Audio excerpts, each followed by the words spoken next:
Oke, saya mulai aja ya, teman-teman. Assalamualaikum warahmatullahi wabarakatuh. Salam sejahtera untuk kita Waalaikumsalam. semuanya. Terima kasih yang sudah hadir.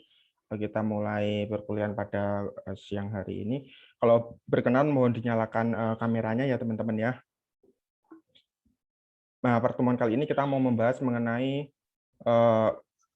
PPN ya, pajak pertambahan nilai. Ya, baik.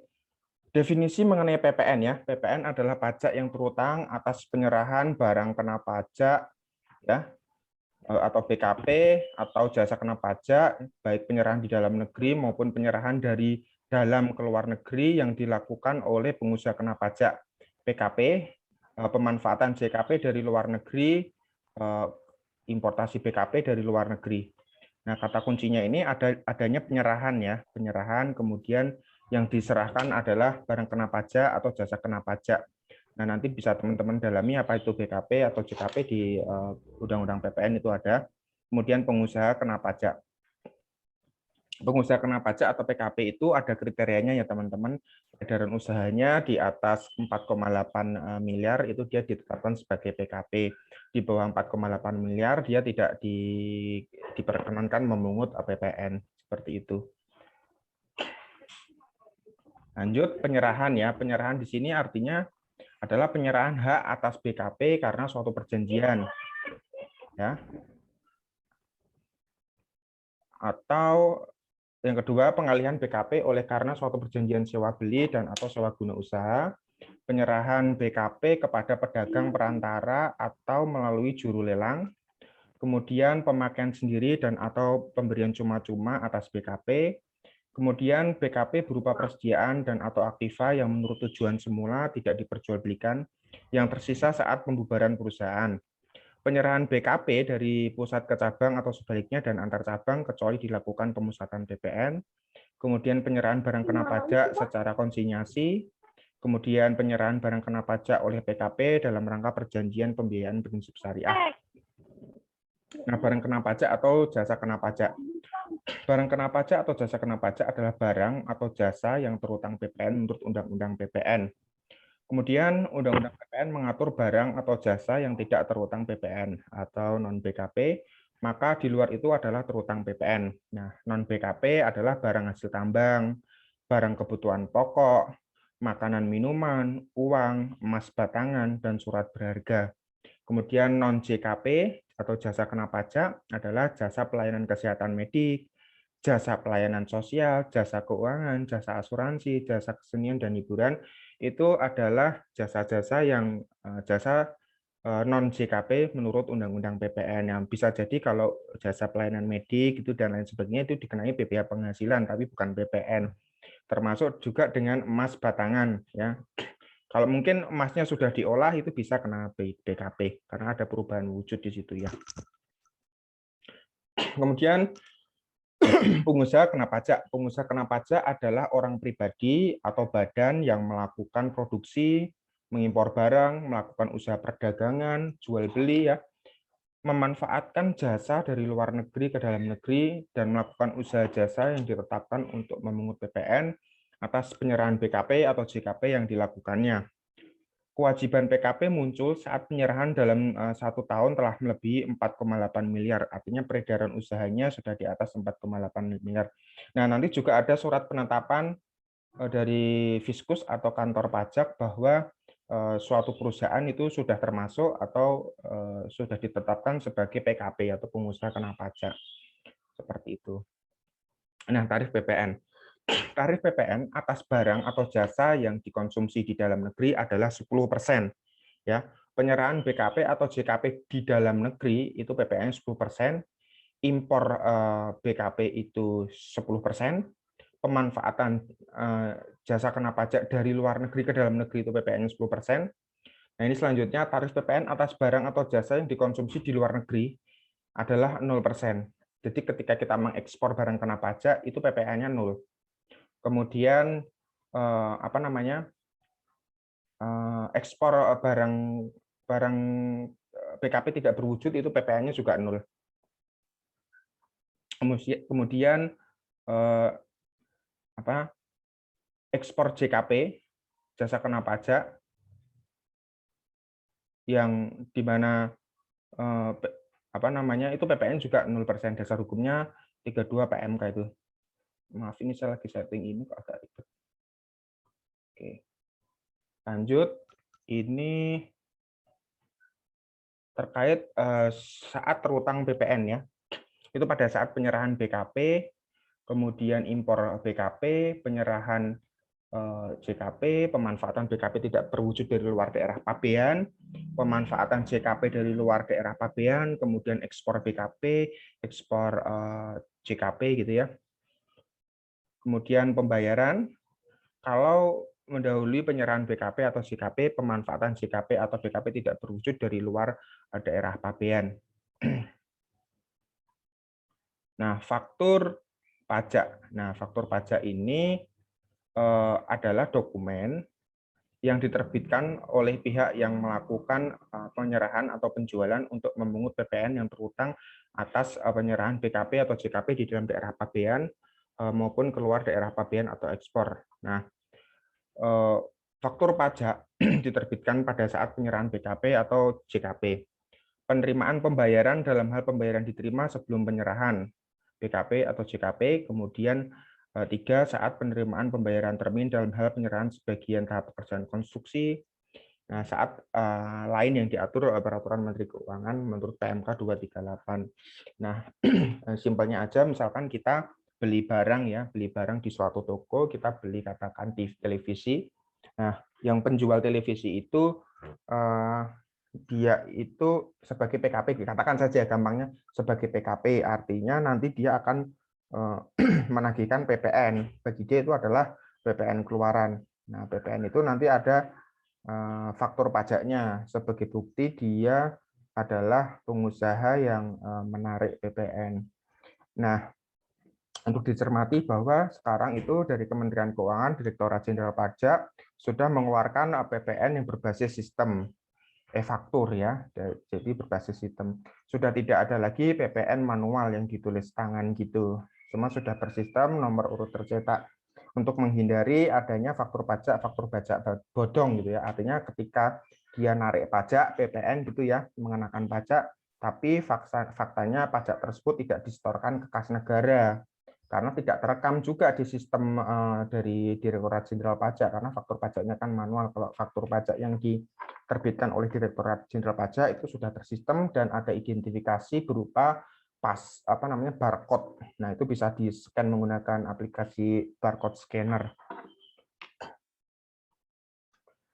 Nah, faktur pajak lengkap itu memuat nama, alamat, dan nomor pokok wajib pajak yang menyerahkan barang kena pajak atau jasa kena pajak.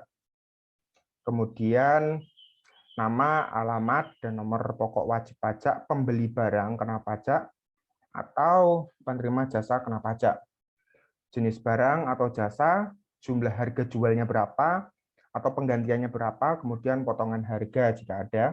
Kemudian pajak pertambahan nilai yang dipungut, 10% ya.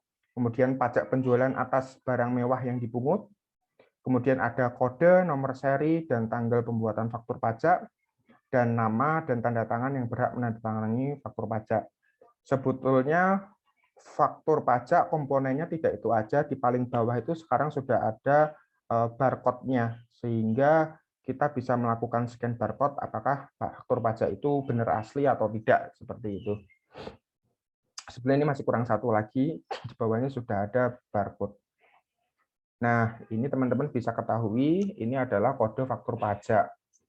02 adalah penyerahan BKP atau JKP kepada pemungut PPN bendaharawan pemerintah yang PPN-nya dipungut oleh pemungut PPN bendaharawan pemerintah. Ya. Jadi apabila teman-teman menjual barang kepada pemerintah, itu kode fakturnya nanti 02 dan itu dipungut langsung oleh pemerintah karena pemerintah merupakan bendaharawan negara. Kemudian 03 adalah penyerahan BKP atau JKP kepada pemungut PPN lainnya, yaitu BUMN yang PPN-nya dipungut oleh pemungut PPN lainnya.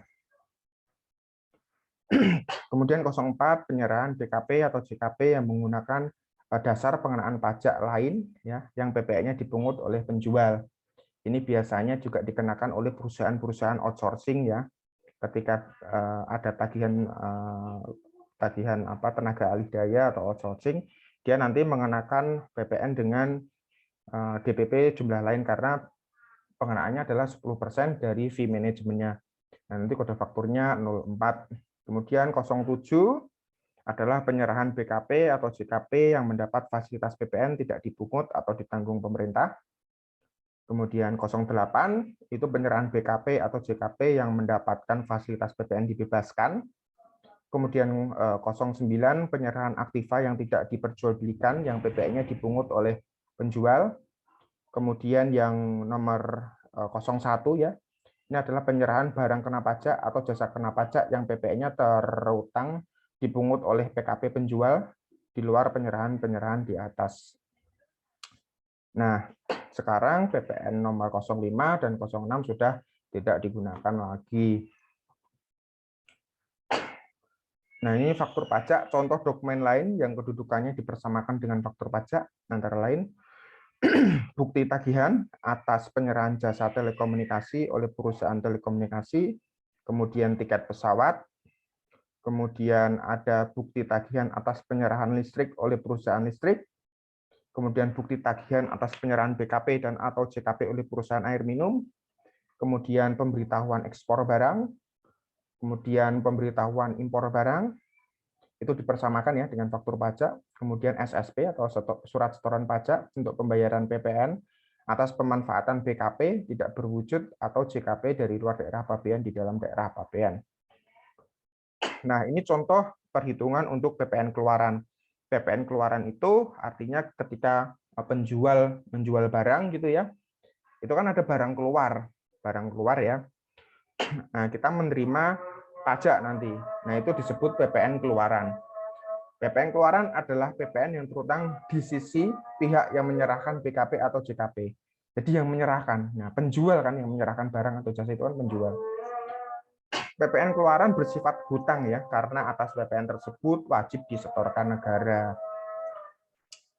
Nah, contohnya, PTA melakukan penjualan barang elektronik kepada PTB senilai 10 juta.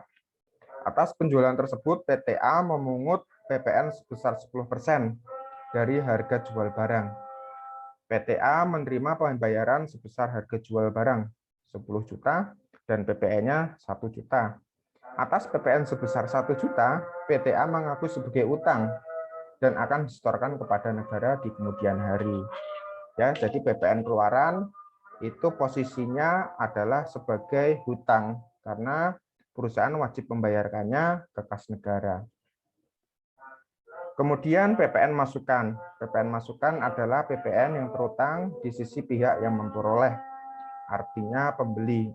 Jadi misalkan saya beli barang, saya beli misalkan AC ya, AC harganya 10 juta, nah itu saya dikenai PPN 10%,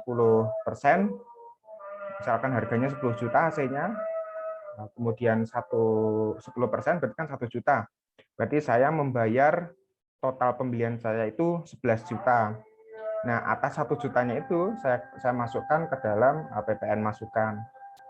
Lanjut, PPN masukan bersifat satu piutang ya, apabila pembeli berhak untuk mengkreditkan PPN masukan tersebut. Nah, ini juga syaratnya adalah dia adalah seorang PKP. Nah, beban apabila pembeli tidak berhak untuk mengkreditkan PPN masukan tersebut. Jadi apabila misalnya saya adalah perusahaan yang menjual barang-barang inventaris ya, saya beli barang dari pemasok ya, pemasok sebesar 10 juta. Saya kan dikenai PPN 1 juta tuh. Nah, 1 jutanya itu bisa saya masukkan sebagai PPN masukan. Gitu bisa saya kreditkan untuk mengurangi kewajiban membayar hutang saya kepada negara atas PPN keluaran tersebut. Nah, apabila saya perusahaan yang tidak berhak mengkreditkan PPN masukan, yaitu kita bebankan aja. Jadi ya jurnalnya 11 juta itu sebagai beban. Gitu.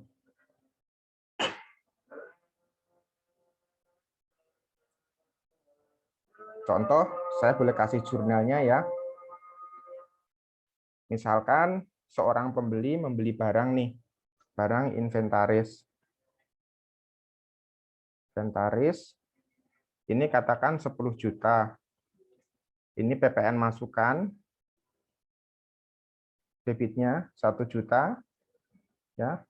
Kemudian sisi kreditnya adalah kas atau bank keluar ya, sebesar 11 juta. Jurnalnya seperti ini. Jadi inventarisnya 10 juta, itu di posisi debit, PPN masukannya sebesar 1 juta, kas atau bank keluarnya itu sebesar 11 juta. Nah, lebih mudah lagi ini contohnya. Misalnya PTA melakukan penjualan barang elektronik kepada PTB senilai 10 juta. Ya. Atas pembelian yang dilakukan PTB tersebut, PTB dipungut PPN sebesar 10% dari harga jual barang. PTB melakukan pembayaran sebesar harga jual barang, ya, sebesar 10 juta dan PPN-nya 1 juta. Atas PPN sebesar 1% tersebut, PTB berhak untuk mengkreditkannya. Ya, jadi ini posisinya di sini. Sehingga PPN tersebut dicatat sebagai piutang. Piutang kan posisi saldo normalnya kan di debit ya. Ya. Kalau hutang itu kan saldo normalnya di kredit. Nah, sehingga PPN tersebut dicatat sebagai piutang, yang artinya PTB berhak untuk meminta kembali PPN yang telah dibayarkan tersebut. Nah, sampai di sini jelas, Mas Kurniawan? Suara saya terdengar? Jelas, Pak. Siap. Jelas. Saya lanjutkan ya, Mas. Nah, PPN masukan. Syarat pengkreditan PPN masukan yang pertama, faktur pajak yang diterima memenuhi syarat faktur pajak lengkap ya. Itu bisa kita baca di pasal 13 ayat 5 Undang-Undang PPN, pasal 13 ayat 6 Undang-Undang PPN. Pembeli adalah PKP. Tadi saya sudah sampaikan ya, pembelinya adalah PKP.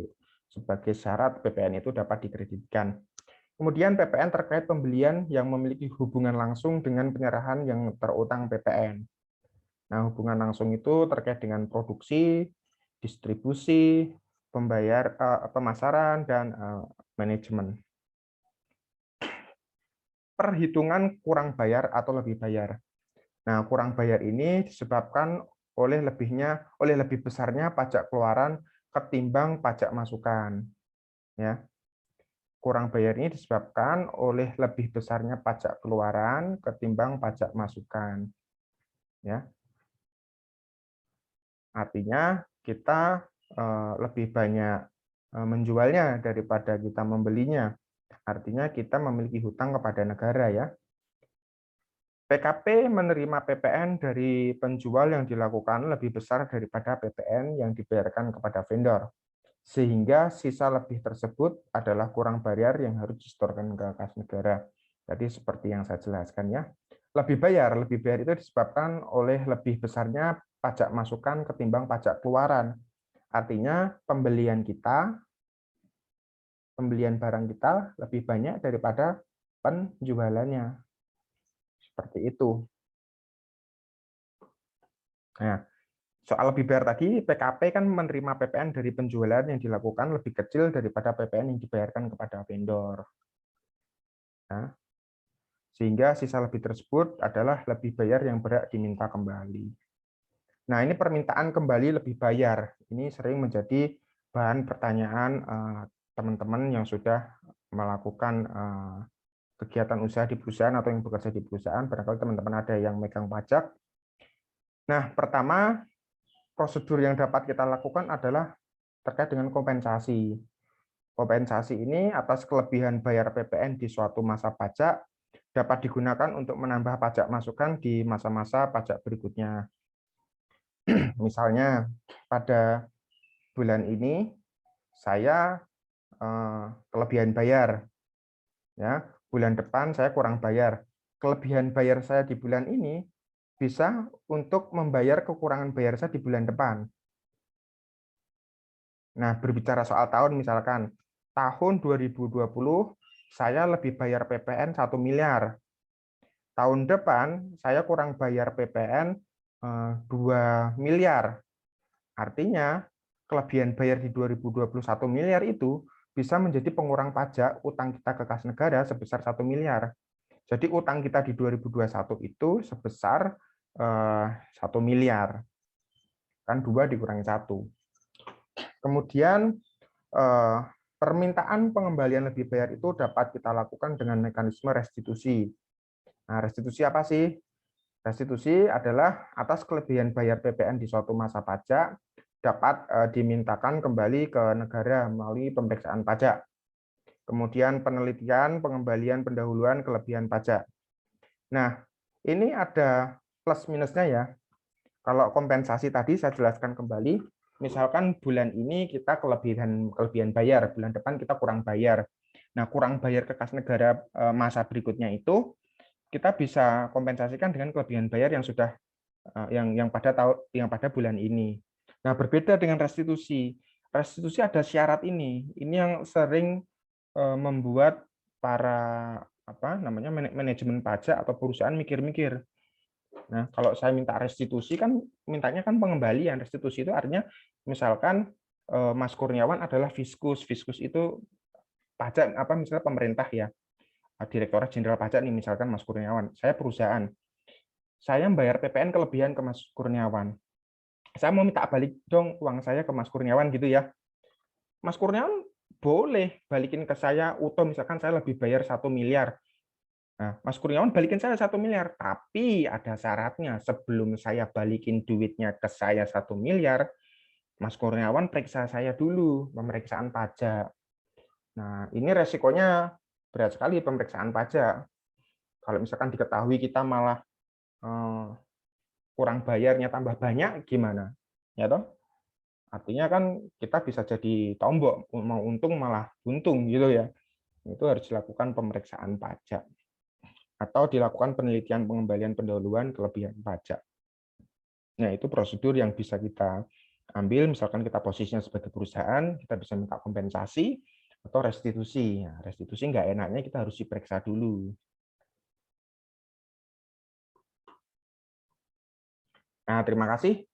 Sampai di sini materi PPN. Kira-kira teman-teman ada yang mau ditanyakan terkait PPN? Nanti kita mau belajar mengenai rekon fiskal, teman-teman. Rekon fiskal itu cukup sulit. Saya tidak membuat slide-nya atau paparan materinya ya. Karena kalau dibikin slide rekon fiskal itu dibikin PowerPoint sangat sulit sekali, sehingga saya pakai scan buku. Buku itu cukup bagus kok, mudah dipahami dan enak buat belajar. Kalau materi PPN ini kan cukup ringan ya, jadi saya bikin slide-nya PPT-nya bisa cukup mudah. Dan perhitungannya kan gampang, hanya 10%. Nanti soal pada UAS, saya kira juga nggak terlalu sulit lah. Nah, bagaimana ngitung PPN masukan dan keluaran ya. Kemudian bagaimana prosedur ketika kita lebih bayar, yang tadi saya sampaikan itu mungkin keluar di UAS. Kalau kita lebih bayar, langkah-langkah apa saja yang bisa kita ambil? Ya tadi ada restitusi, ada kompensasi. Kalau restitusi itu resikonya apa, seperti itu. Baik, sampai sini ada yang mau ditanyakan terkait PPN? Sudah cukup jelas? Tidak, Pak. Jelas, Pak. Oke. Mbak Anggra, ini ada yang mau ditanyakan?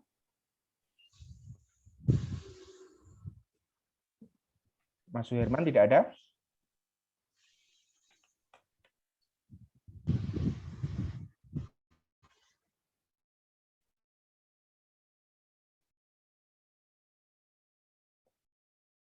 Baik, kalau belum ada, saya akhiri dulu ya untuk pertemuan PPN. Nanti kita masuk lagi sekitar jam 4 lah ya, jam 4 untuk membahas mengenai rekon fiskal. Bisa ya jam 4 ya teman-teman ya. Nanti kita harus lebih fokus terkait rekon fiskal karena cukup sulit gitu. Bisa, Pak. Oke, terima kasih. Nah, nanti untuk pertemuan selanjutnya kalau ada teman-teman yang belum join, belum masuk, nanti dikabarin ya rekon fiskal, karena rekon fiskal agak sulit disuruh join gitu. Oke, makasih ya teman-teman. Nanti balik lagi jam 4. Baik, Pak.